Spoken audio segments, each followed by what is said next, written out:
In this video, I'm going to show you how to make a contour wayline. So we go to VarioGuide, VarioGuide main menu, field settings. We have to at least have a field set. We go to Wayline Plus. We'll navigate down to Contour, get the check mark. Now here, we'll navigate to the field where we want this line to start. We simply are going to touch on this record icon right here.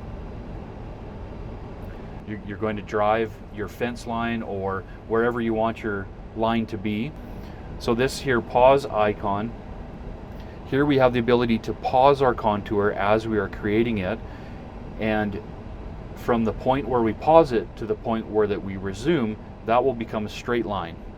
So an example of when you might use this is if your, say for example, your east fence line is got a curve to it, but your north fence line doesn't have a curve to it. So you'd have your contour set for your east fence line. Then when you stop and you turn and go onto your north fence line, you'll hit the pause and drive that entire fence line, and then when you resume again, between the pause and the resume will be a perfectly straight line. And then once you're completed that, we're going to click on this square icon, which is stop. Here is where we're going to save that wayline. We can save it in a particular field. We can tap on wayline contour and we can name it if we want. Down here is where we can save and use the line.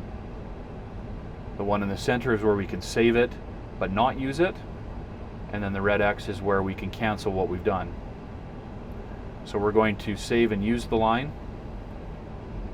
And now this contour is going to follow that same pattern from the start of the field to the end of the field. It never will adapt and change and straighten out. If that's what you're after adaptive contours.